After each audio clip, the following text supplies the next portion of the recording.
मी तिला म्हणून तो विचार बोलून दाखवला की माझं स्वप्न आहे मला जे शिकवायला होते डॉक्टर निवेद जहागीरदार सर आणि डॉक्टर सोमता जहागीरदार मॅडम या सिनियर कॉलेजला प्रोफेसर होत्या भविष्यात कुणी त्या विषयी वाटचाल केली पाहिजे आणि ज्या दिवशी खऱ्या अर्थानं हे स्वप्न पूर्ण झालं की PhD झाली आणि सिनियर कॉलेजला प्रोफेसर लागली त्यावेळेला मामाला ज्यावेळेस माहीत झालं मामा बेकरला मंगलला जवळ गेलो मंगलला जवळ गेले तर तो आनंद आम्हाला जगण्यात होणार होता कारण जे स्वप्न आम्ही मामांपासून पाहिलं होतं त्या ब्राह्मण दाम्पत्याकडे पाहत असताना आणि त्यांच्याकडे पाहताना बहुजनाच्या मुलाने याच्यासारखं का नाही व्हायचं ते स्वप्न तेव्हा पाहिलं आणि मामाच्या विचारावर पावला पाऊल टाकून दोन्ही सिनियर कॉलेजला प्रोफेसर म्हणून जॉईन झालो मामा दुसरं बोलत होते मामा म्हणून की काही करा वाटलं ते व्यवसाय करा कारण विधवा सृष्टीवरती मामा संदेश देतात वाटलं तो व्यवसाय करा पण तू पैसा कमवा मामा आम्ही आज संत गाडगे बाबा अमरावती विद्यापीठाच्या 350 कॉलेजमध्ये आम्ही आपला विचार पोहोचत आणि आपला जवाई म्हणून आणि तुमची पोरगी म्हणून आपलं नाव पोहोचवतो मी ज्या वेळेला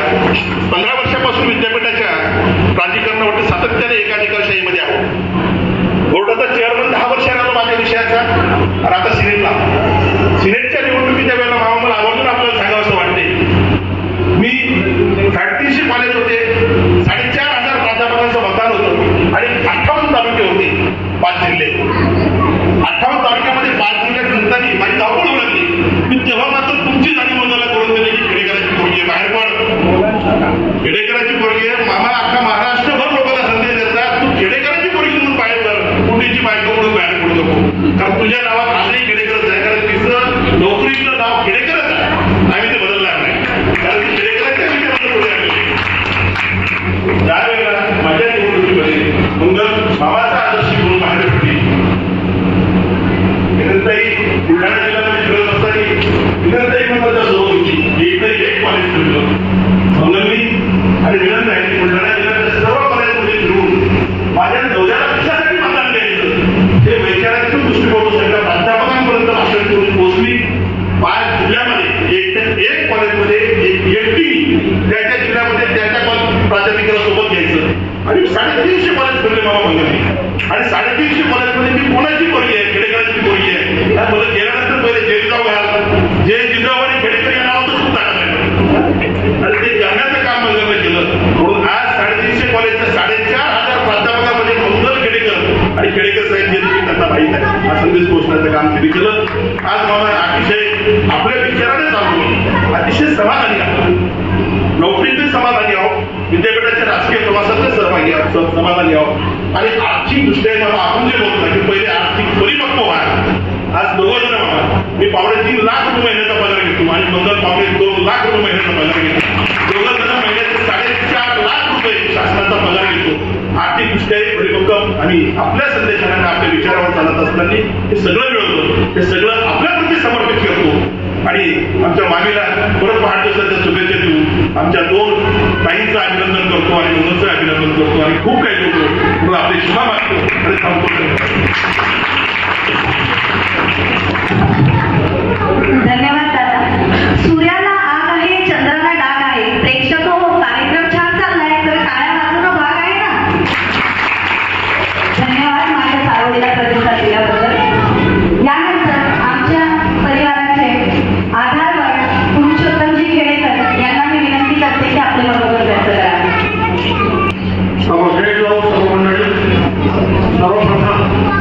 अभिवादन करू आज महात्मा ज्योतिबा फुले यांची जयंती आहे त्यांना अभिवादन करतो आमच्या एका कौटुंबिक सत्कार समारंभानिमित्त उपस्थित आपण सर्व मंडळी आतापर्यंतची मनोगत आपण सगळ्यांनी ऐकलेली आहे आज महात्मा ज्योतिबा फुलेंच्या जयंतीच्या दिवशी तसे आम्ही आज इथे नसतो 12 तारखेला जो काही रेखाताईचा जन्मदिवस असतो त्यावेळी आम्ही कुठेतरी जोडे जात असतो परंतु स्नेहा म्हणाली की मी येते यावेळेस ती येते म्हटल्यानंतर मग मला असं वाटलं की ज्योतिबांच्या जयंतीच्या दिवशी ह्या सगळ्या मुलींना महिलांना एकत्रित करूया आणि ज्योतिबांची जी अपेक्षा होती ती मुली शिकल्या पाहिजे पुढे गेल्या पाहिजे मोठ्या झाल्या पाहिजे ते आपण या परिवाराच्या जवळच्या सर्व लोकांना दाखवून द्यावं आणि त्यानिमित्त हा कार्यक्रम आयोजित केला त्यामध्ये कपिल सुनील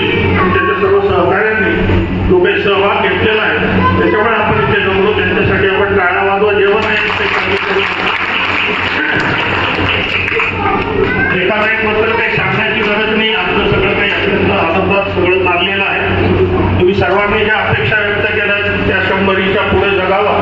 त्याच्याबद्दल माझं काही म्हणणं नाही. अपेक्षा एवढंच आहे की तुमच्या सर्वांच्या सगळ्या ज्या काही सदिच्छा आहेत त्या प्रत्यक्षात येऊन संघर्ष हा सगळीकडे प्रत्येक ठिकाणी येतो असतो आणि तो जात असतो.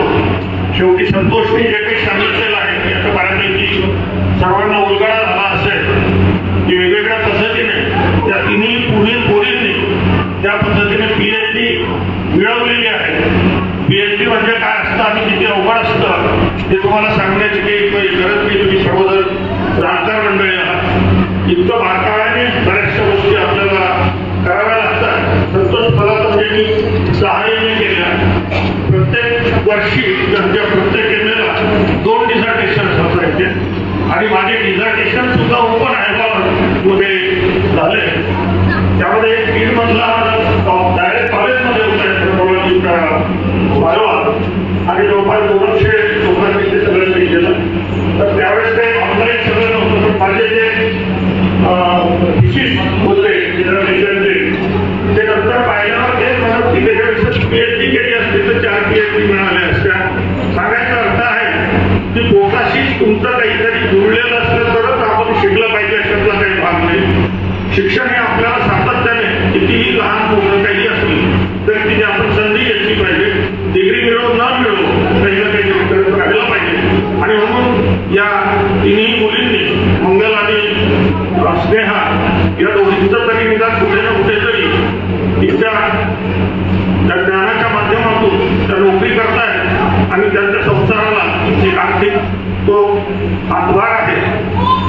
परंतु मिनालने जे काही PhD केलेली आहे घरदार पोरं संसार सगळं सांभाळून आणि एकदम अत्यंत चिवट नवरा आहे. समजा कसे असलं तरी तो म्हणत नसला तरी त्याचा संसार हे सगळं करून तुम्ही जे केलेलं आहे एक तर तुमच्या तिघींचंही मी यामुळे पुन्हा रुंदन करतो. विशेष करून तुम्ही सगळ्या महिलांनी एक लक्षात दिलं पाहिजे की सासा जर चांगल्या व्यवस्थित असल्या आणि आपल्या सुनांना त्यांच्यामध्ये असलेली जी काही ऊर्जा आहे ती व्यक्त करण्याची जर त्यांना संधी दिली तर अशा पोरी काय होतात लक्षात घेतलं पाहिजे. त्यामुळे विनल तू तुझ्या सासूबद्दल बरोबरून बोलली पण मी सध्याच्या ज्या काही आपल्या कथा कादंबऱ्या आहेत हास्य सासू असे तशी ही सासू मारून राहिली सून काहीतरी करून राहिली आमचं तंत्र घुसून चालली हे लोकांच्या डोक्यातलं काढायचं असेल तर तुमच्यासारख्या मुलींनी तुम्हाला जो काही सासूचा लाभ झालेला आहे ते अत्यंत चांगल्या पद्धतीने पुढे मांडण्याची गरज आहे. स्नेहाचा जो इंटरव्ह्यू झाला त्या दिवशी संतोष तू त्याचा साक्षी आहे आणि अजूनही काही असतील तर तो जो व्हायवा होता त्या व्हायवा घेणारा जे एक्सटर्नल होते त्यांच्यानंतर मी फोन घेतला आणि अभिनंदन केलं. परंतु ज्यावेळेस तो व्हायवा संपला आणि त्यांनी सांगितलं की PhD अवॉर्ड आहे मी आत गेलो आणि दोघं जण वेगवेगळ्या खोल्यात बसलेलो होतो. मी iPadवर बघत होतो की मला वाटतं माझ्याजवळ लॅपटॉप होता आणि ह्या आत दुसऱ्या मोबाईलवर जे पाहतो त्या जेव्हा सांगायला गेलो त्या जसा रडू लागल्या की किती छळलं तर मला हे समजावून सांगणं इतकं अवघड गेलं की खरा एक्सटर्नल आणि खरा एक्झर्नल कसा असतो त्याच्या कांबेकरपासून आपण शिकला पाहिजे. आणि म्हणून त्यांचा एक माझा जुना मित्र सामगीर तिथे काही हे सगळे माझे थोडेफार परिचित होते त्यांना निरोप दिला. त्यांनी मला मोबाईल नंबर त्यांचा कळवला तोपर्यंत त्यांनाही कळवलं आणि त्यांनी मला संध्याकाळी फोन केला. त्यावेळेस मी हातात बोलून त्यांना सांगितलं की तुमच्यासारखे एक्झामिनर्स असले तर पोरांची खरी जी कसोटी आहे ती पूर्ण होईल. बऱ्याच वेळा आम्ही बोललो मग यांच्या मनातलं गेलं की नाही अशा काही पद्धतीचं जे असतं आपल्यासाठी. त्यामुळे केवळ पुढे ढकलायचं आणि तू म्हणाला संतोष तसं जर झालं असतं की स्नेहा ठीक आहे तुझा जो PPT आहे प्रेझेंटेशन आहे ते सगळं एकदम ओके आहे आणि काही देशीस वगैरे सगळं आणि काही आपल्याला जास्त बोलण्याची गरज नाही. तर लोकांनी कदाचित खेडेकरांची पोरगी म्हणून हिला तसं सोडलं असं म्हटलं असतं की पायी येऊन गेली आपण लक्षात घेतो. माझ्या तुम्हाला प्रत्येकाला सांगतो की you need to know everything about something and something about everything जेवढी आपण प्रत्येकाची करण्याची गरज नाही.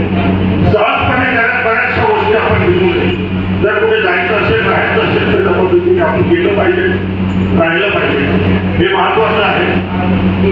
मला शुभांगीने सांगितलं आतापर्यंत आम्ही आमच्या पिढीत चालत आलेलो आहोत. बऱ्यापैकी 2 भाऊ गेले आम्ही दोघे आहोत. तुझं काही सुरू असतं कारण केवळ आज सांगा नाही तुझं काय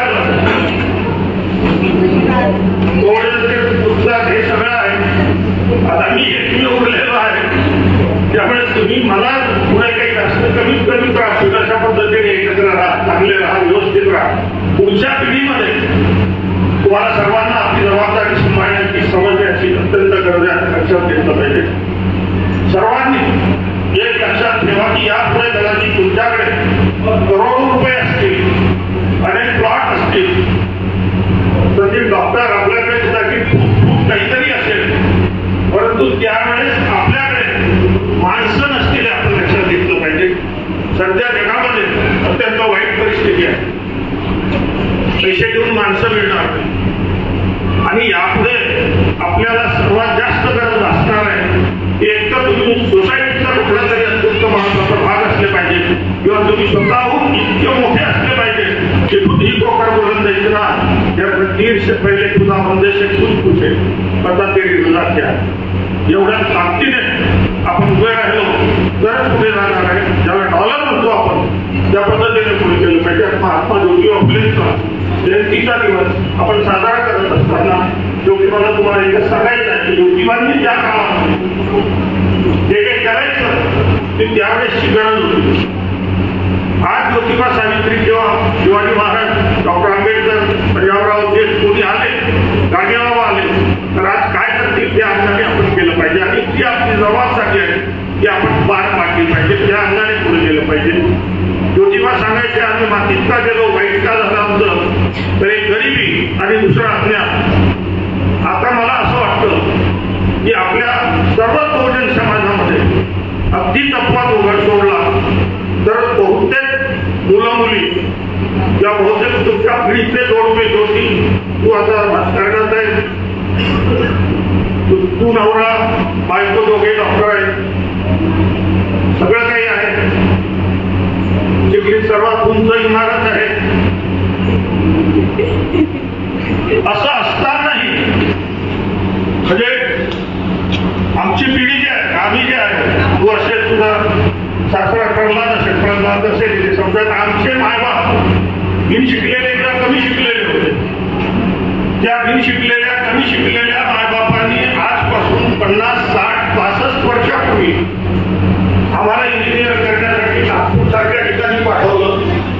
आज तुमच्याकडे घर, कार, गाडी, बंगले सगळं काही आहे आणि तुमची पोरं कुठे आहे. आज जर आम्ही जन्माला आलो असतो आणि या सोयी कदाचित त्यावेळेस आमच्या वडिलांकडे नव्हत्या पण आज असत्या तर आमच्या मायबापांनी आम्हाला स्पेशल कुठलं तरी याद घेऊन चंद्रावर सुद्धा शिकायला पाठवलं असतं. एवढं आमचे मायबाप भेट होती. तुम्ही तुम्हाला सगळ्या काही सुविधा, पैसा आहे, गाडी आहे, बंगले आहेत, सगळं काय आहे, शिक्षण आहे, माय शिकलेली, बाप शिकलेला, पण पोरं बिघडलेली आहे याच्याबद्दल आपल्याला सर्वांना कुठेतरी विचार करण्याची गरज आहे. खूप गरजेचं आहे. आपण बऱ्याच गोष्टी अशा झालेल्या आहेत की नवीन पोरांना डॉक्टर, इंजिनियर पोरं झालेले आहेत, वकील झालेले आहेत, केसेस लढवतात, सगळं काही आहे, पण स्वतःचं लग्न ठरू शकत नाही असे गोष्टी जर आपल्याकडे असतील तर काय. आज शिकलेल्या पोरांनी त्या पद्धतीने लग्नामध्ये आणि मरणामध्ये आम्ही सध्या गोळ घातलेला आहे आणि समाजाची नागुष्टी चाललेली आहे. बाकीचे लोक अक्षरशः मराठा समाज आपल्या या लग्नाकडे पाहून अक्षरशः किती नाचतात असतात की किती नालायक लोक होतात. हे फुलेंना अपेक्षित होतं की आमच्याकडे काही मिळालं असेल, विद्येमुळे मती, नीती, गती आणि शेवटी वित्त येते, परंतु दुर्दैवाने आमच्याकडे मती, नीती, गती काही आलेली नाही. सुरुवातीलाच लगेच वित्त आलं आणि वित्त आल्यामुळे चित्त ठिकाणावर आपली भिंत खवळतं आणि पाऊले चालत ती नको तशी वाटत अशी आपली सगळ्यांची दुर्दशा झालेली आहे. ती होऊ नये यासाठी आज जाणीवपूर्वक ज्योतिबा फुलेंच्या जयंतीच्या निमित्ताने इकडे आज हा आमचा कौटुंबिक कार्यक्रम आणि सर्वच्या सर्व महिला आम्ही मंचावर एवढा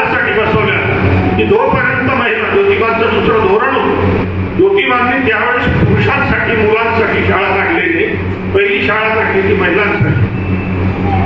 जगातले जे जे समाज पुढे गेलेले आहेत, जे जे कुटुंब पुढे गेलेले आहेत, त्यांचा जर अभ्यास केला तर आपल्या लक्षात येईल की त्या त्या समाजातील, कुटुंबातील, राष्ट्रातील महिला या पुढे गेलेल्या आहेत. सुनीता विल्यम ही तिकडे गेली म्हणून चंद्रावर किंवा मंगळावर कुठेतरी गेली.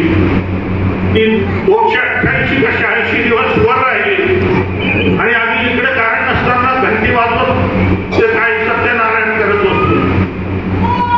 ही आपली परिस्थिती आहे. लोक कुठे चाललेले आहेत आणि आम्ही कबरा खोदायला लागलेलो आहोत. औरंगजेब छोटा का आमका करते काय आपल्याला खोदायला काही माहिती नाही.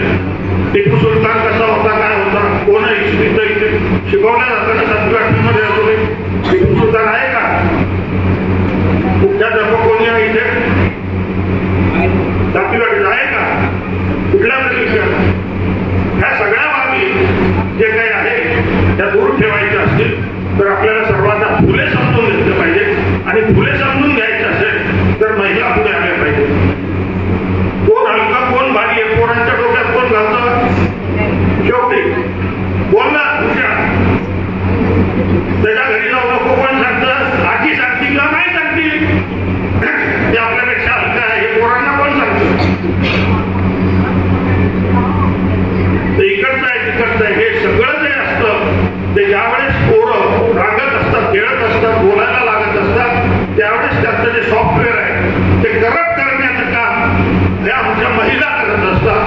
ते करप्शन थांबावं यासाठी जाणीवपूर्वक हा आजचा कार्यक्रम घेतलेला आहे. पुन्हा एकदा रेखाताई, मंगल, मीनल, स्नेहा तुमचं खूप खूप अभिनंदन. तुमच्या या उपक्रमापासून इतरांनी प्रेरणा घ्यावी ही आमची अपेक्षा आहे. ते करावं अशी सर्वांना विनंती करतो आणि अत्यंत चांगलं संचालन केलं. तुला वेळेवर सांगितलं त्याबद्दल तुझे अभिनंदन. अशा पद्धतीने आपण पुढे आलो. आमची ती पोरगी ती बोलणार होती ना जिजाऊंना पोरांना नेत चला पुढे कुठे कुठेतरी जाऊ देत चालू. तुम्ही मेले तर तुमच्या पाठीमागे पैसे घेऊन काही उचलू शकता. पोरींच्यासाठी प्लॉट घेऊन, पोरांच्यासाठी प्लॉट घेऊन तुम्ही मेल्यापेक्षा पोरांच्यासाठी जे काही शिक्षण आहे त्यांना ते द्या आणि त्यांच्या पंखात बळ भरा. तुमची संपत्ती एवढीच न करता तुमची पोरं ही जगाची संपत्ती झाली पाहिजे अशी संतती तयार करा. एवढी अपेक्षा व्यक्त करतो. धन्यवाद. जय जिजाऊ.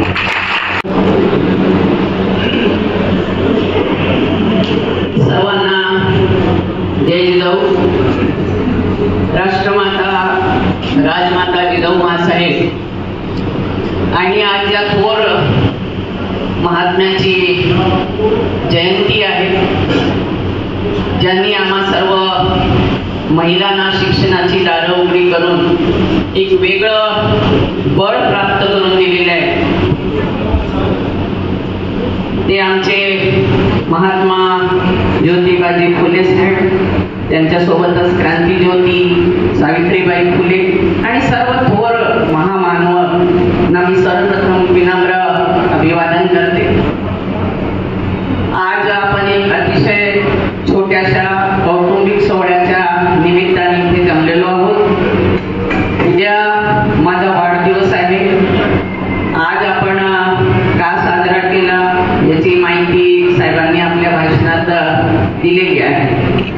एक योगायोग साधून की आपल्या या काही कुटुंबामधले जी काही माणसं आहेत, मुली आहेत, सुना आहेत, यांनी जे काही कौतुक केलेलं आहे त्याचं पुनश्च एकदा आपल्या कुटुंबाच्या वतीने चांगल्या पद्धतीचा आपण सत्कार कार्यक्रम घेऊन त्यांना अजूनही पुढे जाण्याची प्रेरणा त्याच्यातून मिळो यासाठी आजच्या या कार्यक्रमाच्या निमित्ताने जी काही इथे सत्कार मूर्ती बसलेली आहे आणि त्याचबरोबर आमच्या मोठ्या अक्का या आजच्या कार्यक्रमाच्या अध्यक्षस्थानी आहेत. आम्हा सर्वांना एक प्रकारचं वेगळं बळ देऊन सांभाळणाऱ्या असं एक आधार बळ आमच्या कुटुंबाचा आहे. मी सर्वप्रथम सर्वांचं इथे मनापासून अभिनंदन करते. आज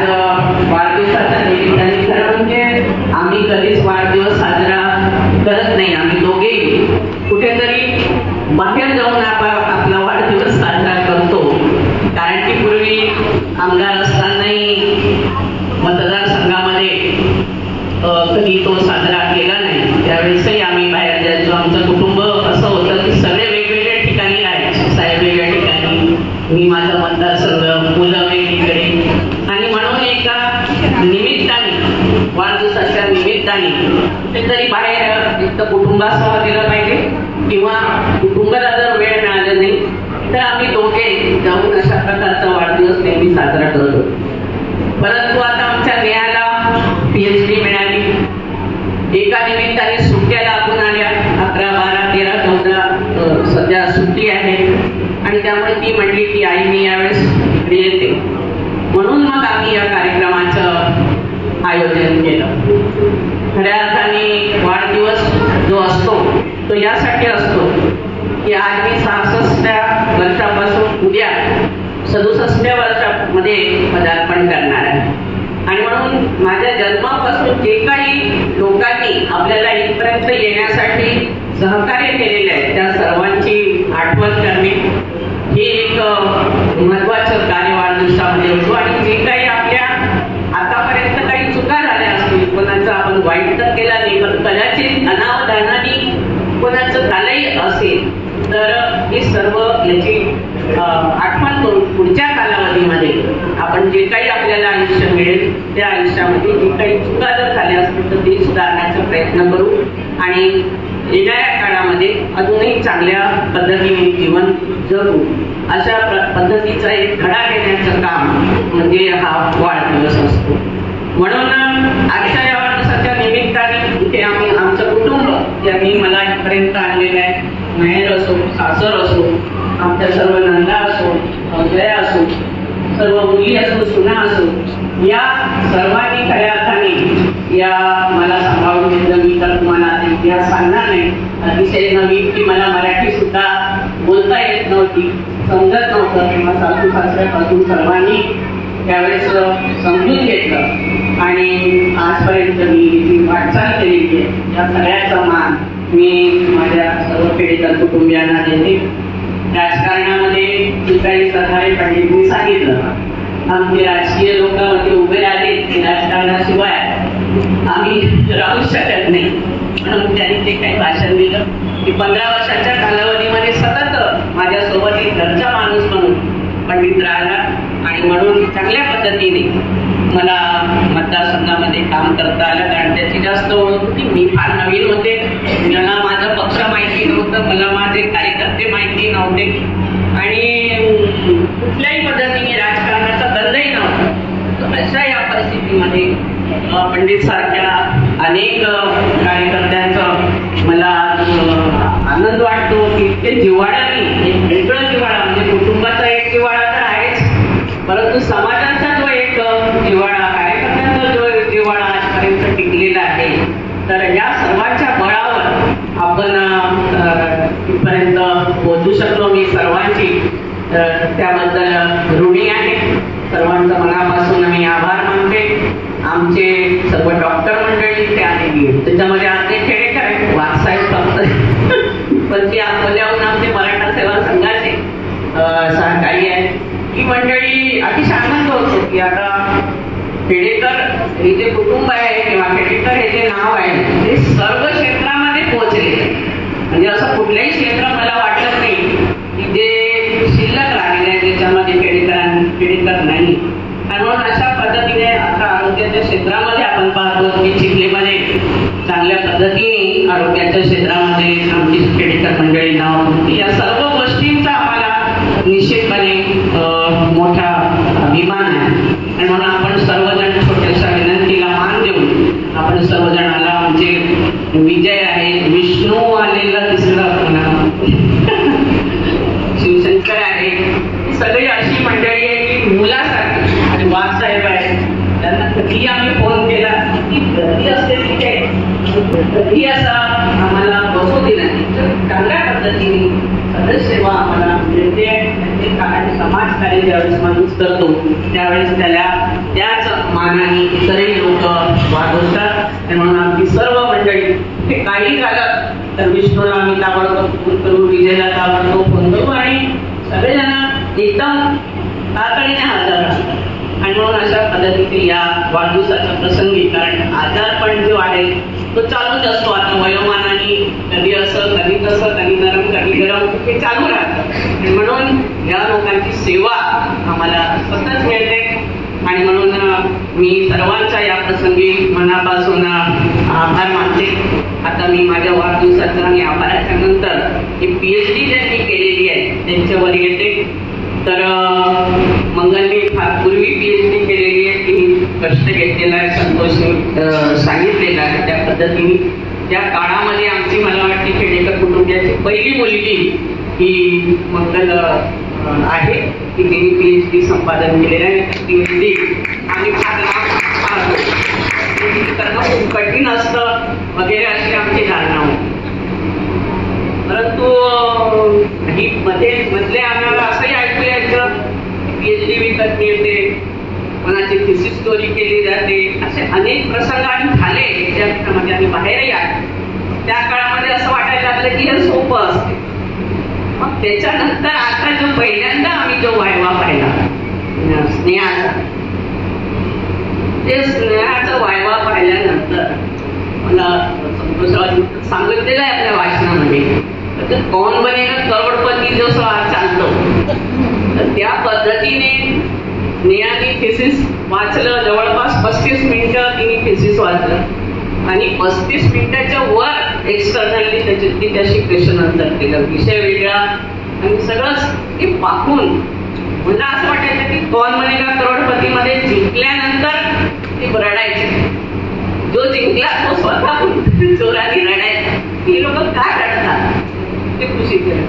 तर मला त्या दिवशी जे आनंद सुरू आले त्याच्यामुळे आले ते सगळं मी पूर्ण पाहिलेलं होतं आणि ते पाहिल्यानंतर जेव्हा तिने PhD डिक्लेअर केली आणि त्याच्यानंतर मग ते आनंदात सुरू व्हायला लागले की अशा या पद्धतीने मुली जी आहे स्नेहाचाही संसार सांभाळून, कॉलेज सांभाळून, आमचंही तिथलं घर सांभाळून अशा पद्धतीने तिने PhD मेहनतीने प्राप्त केलेली. तिचे मी मनापासून कौतुक करते. आणि आमची मीनाने तर डायरेक्ट PhD मिळाल्यावरच आम्हाला सांगितलं की PhD मिळाली मला. 2-3 वर्षापासून तिने सांगितलं आपल्या भाषणामध्ये की कशा पद्धतीने ती झटत होती. परंतु अचानक दोघे नवरा बायको आले पेढा घेऊन आणि मीनाला PhD मिळाली. म्हणताय कसं काय की आम्हाला दंड सुद्धा लागू दिला नाही. इतकी कधी PhD करतीये काय, परंतु तिने अतिशय मेहनतीने त्या पद्धतीने PhD मिळवली. आणि मंगलने तर मंगल आमच्या सगळ्यांमध्ये मला वाटते PhD मध्ये सिनियरच आहे आणि त्याच्यामुळे चांगल्या पद्धतीने तिलाही तिच्या घरच्या लोकांचा नवऱ्यांचं सहवास लाभलेला, सर्वांच्या नवऱ्यांनी मदत केलेली आहे. त्याच्यामध्ये प्रत्येक यशस्वी स्त्रीच्या मागे पुरुषाचं हात असतं असं आपण निश्चितपणे मानतो आणि त्याच्यामुळेच या मुली अतिशय कष्टाने संपादन केलेली आहे. तिघींचंही मी मनापासून कौतुक करते आणि त्यांनाही पुढील आयुष्यासाठी सदिच्छा देते. आणि ह्या मुलींकडून इथे बसलेले आमच्या सर्व जे कुटुंब आहे त्याच्यात महिला जे आहेत किंवा मुली आहेत, सुना आहे, त्यांनी सुद्धा याच्यात काहीतरी घेऊन, कारण नोकरी तर मिळाली ठीक आहे, नोकरीपुरती आपण मर्यादित न राहता त्या क्षेत्रामध्ये किंवा वेगळ्या क्षेत्रामध्ये आपण जर जाऊ शकलो तर याचा आनंद आम्हाला खेडेकर म्हणून जास्त होईल. ते आपण सर्वांनी याच्यातून प्रेरणा घ्यावी. वेळ बराच झालेला आपण सर्वजण आलं. आमच्या काकडेबाई आहे, आमची निशा आहे, आमचे सर्व होळकर वगैरे या सर्व जी कुटुंब आहे ते आमच्या कुटुंबातले माणसं आहे, सेवा करणारे माणसं आहेत, त्यांच्याही मी मनापासून आभार मानते. कारण एकटा माणूस काहीच करू शकत नाही. एकट्या माणसाला पुढे जाण्यासाठी सर्वांनी सहकार्य केलं तर तो जास्त वेगाने पळतो, पुढे जातो. आणि म्हणून मी सर्वांच्या या मनापासून कौतुक करते. आमच्या कपिलने या कार्यक्रमाचं चांगलं आयोजन केलेलं आहे. त्याला फक्त फोनवर आम्ही सांगितलं की असं असं कार्यक्रम आपल्याला घ्यायचे आहे. त्यांनी पूर्ण तयारी, म्हणजे मी तर कोणाला फोन सुद्धा केला नाही, कोणी फोन केला नाही. कपिलने सर्वांना फोन करून आमंत्रित केलेलं आहे. म्हणून अतिशय चांगल्या पद्धतीने ही मुलं सुद्धा आता जबाबदारी सांभाळत आहेत, त्याचाही आम्हाला निश्चितपणे आनंद आहे. आमचे काही मुख्य अध्यापक तिथे शाळेचे आलेले आहेत, त्यांचेही मी मनापासून आभार मानते की आम्ही सर्व घडवण्यामध्ये किंवा आमच्या शाळा चालवण्यामध्ये त्यांचाही खूप मोठा हातभार आहे. म्हणून सर्व इथे जमलेल्या नातेवाईक असतील, डॉक्टर बंधू असतील, आमचे बहिणी सगळे कुठलाय नंदन सर्वांचं पुनश्च एकदा मी मनापासून कौतुक करते आणि आपण सर्वांनी आता याच्यानंतर जेवणाचा आस्वाद घ्यावा ही विनंती करते. धन्यवाद.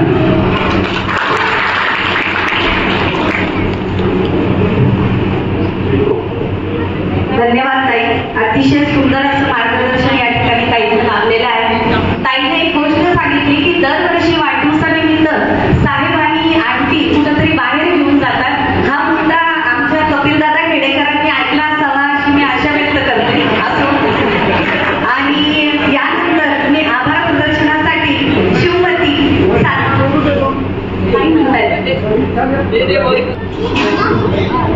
आज आमचा कौटुंबिक सोहळा आहे.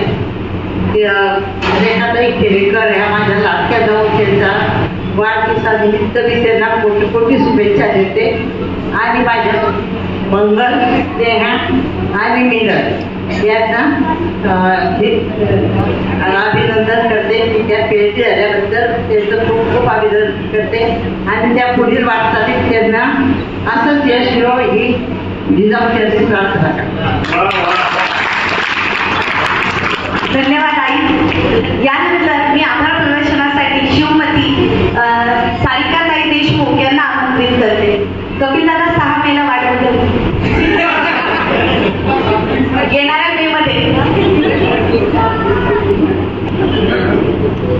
सर्वप्रथम सर्वांना जय जिजाऊ. आयुष्याचा प्रवास असाच काही असावा, कुणाच्या मनात कुठेतरी ठसावा. आयुष्याचा प्रवास असाच काही असावा, कुणाच्या मनात कुठेतरी ठसावा. प्रत्येकाच्या हातून थोडं चांगलं घडावं, प्रत्येकाच्या हातून थोडं चांगलं घडावं. चुकलेलं पाऊल कधीतरी सरळ पडावं, चुकलेलं पाऊल कधीतरी सरळ पडावं. चुकलेल्याला कोणीतरी द्यावा विसावा. आयुष्याचा प्रवास असाच काही असावा, आयुष्याचा प्रवास असाच काही असावा. आज माझ्याकडे आभार प्रदर्शन आलेलं आहे.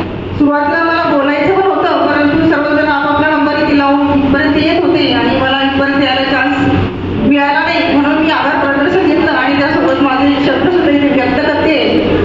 आज रेखाताई खेडेकर म्हणजे आमच्या काकू यांचा वाढदिवस उद्या, परंतु आज काही कारणास्तव आम्ही त्यांचा वाढदिवस इथे लवकर करत आहे. त्यासाठी स्नेहाताई खेडेकर, मंगलताई कुटे आणि मिनलताई देशमुख यांची आज पीएचडी समारोप पीएचडी त्यांना मिळालेली आहे. त्यांना अभिनंदनसाठी ते आपण बोलवलेलं होतं, त्यांना शुभेच्छा देण्यासाठी तो प्रोग्राम हा आपण आधी ठेवलेला होता. त्यामुळे आज वाढदिवस सुद्धा अगोदर त्यांचा इथे गेलेला आहे. म्हणजे एक दिवस अगोदरपासून तर उद्यापर्यंत कंटिन्यू त्यांना शुभेच्छाचा वर्षाव हा त्यांच्यासोबत राहणार आहे. मी आमच्या काकूंना वाढदिवसाच्या शुभेच्छा देते आणि एक परत सांगते की आई बाप्पांनी मला जन्म दिला, परंतु आम्हाला स्थिर करण्याचं काम, आम्हाला लाईफमध्ये यशस्वी करण्याचं काम आणि आमच्या लाईफमध्ये स्थिरत्व निर्माण करण्याचं काम हे रेखाताई खेडेकर आणि पुरुषोत्तम खेडेकर यांनी आम्हाला दिलेलं आहे. आज आमचं पूर्ण कुटुंब हे स्थिर, हे या 2 आधारवडामुळे इथे स्थिर झालेलं आहे. हे मी आज तुम्हाला सर्वांना आवर्जून इथे सांगत आहे. मी आज स्नेहाताई, मंगलताई आणि मिनलताई यांना शुभेच्छा देते आणि तसंच आरतीला वाढदिवसाच्या शुभेच्छा देते. त्यांना निरोगी आयुष्य लाभो ही जिजाऊचरणी प्रार्थना करते आणि आभार प्रदर्शनाला सुरुवात करते. आपण सर्वजण या आमच्या कार्यक्रमाला इथे उपस्थित राहिलेले आहे. एका भावावर तुम्ही आपण इथे आलेले आहे, त्याचं सर्वांचं मी आभार मानते. आणि इथे जेवणाचा आस्वाद सर्वांनी घेऊन इथे जेवणाचा आस्वाद सर्वांनी घ्यायचा आहे आणि जायचं आहे. परत एकदा सर्वांना जेवण करून सर्वांनी जायचं आहे. पण थोडंच सांगते, बाकी काही सांगू शकत नाही. दीदी नुकताच कौटुंबिक अभिष्ट चिंतन सत्कार सोहळा झालेला आहे, काय सांगता जनतेला 2 शब्द? आज आमचा कौटुंबिक अभिष्ट चिंतन सोहळा पार पडलेला आहे. प्रथमतः रेखाताई खेडेकर ज्या माझ्या आई आहेत, त्यांना उद्या दिनांक 12 एप्रिल हा त्यांचा जन्मदिवस आहे. पण काही कारणास्तव आज आम्ही तो जन्मदिवस साजरा केलेला आहे. त्याचबरोबर मला आता 2 एप्रिलला माझी PhD पूर्ण झालेली आहे. सावित्रीबाई फुले पुणे युनिव्हर्सिटीमधनं सिव्हिल इंजिनिअरिंगमधनं मला पदवी मिळालेली आहे. त्याबद्दल माझं एक कौतुक, मला आधार हे माझ्या कुटुंबानी आज दिलेला आहे. मोठ्या प्रमाणात ते माझ्यासाठी इथे आलेले आहेत आणि मला खूप खूप त्यांनी शुभेच्छा दिलेल्या आहेत. त्याबद्दल मी सगळ्यांचे धन्यवाद व्यक्त करते व असेच ते माझ्या पाठीशी उभे राहो ही मी जिजाऊ चरणी प्रार्थना करते. थँक्यू. सत्कार झालेला आहे, जनतेला 2 शब्द काय सांगणार? सर्वप्रथम सर्वांना जय जिजाऊ. आज आमच्या कुटुंबाच्या आधारवर आदरणीय रेखाताई खेडेकर आमच्या काकू यांचा अभिष्ट चिंतन सोहळा पार पडला आणि त्यांचा वाढदिवस उद्या आहे, परंतु त्यांनी त्यांचा आदर्श समोर ठेवला. असे महात्मा फुले यांची जयंती आणि त्यांनी स्त्रियांना केलेला सपोर्ट हा पाहून त्यांनी 12 तारखेला वाढदिवस साजरा न करता आज 11 एप्रिलला केला की पुढे अशा स्त्रिया घडाव्या यासाठी त्यांनी कुटुंबातील स्वतःची मुलगी स्नेहा खेडेकर, मंगल खेडेकर कुटे म्हणजे स्वतः मी आणि मिनल देशमुख आमच्या तिघींची PhD पूर्ण झाल्याबद्दल सत्कार घेतला आणि स्त्रियांनी असंच आपले कुटुंब सांभाळून पुढे जावे हा संदेश त्यांना यातून द्यायचा होता. आमची येणारी पिढी आमच्याही पुढे डिलीटपर्यंत मजल मारेल अशी अपेक्षा व्यक्त करते आणि आपण सगळे आमच्या खेडेकर कुटुंबाच्या आनंदात सहभागी झाले त्याबद्दल आपले आभार व्यक्त करते आणि थांबते. धन्यवाद.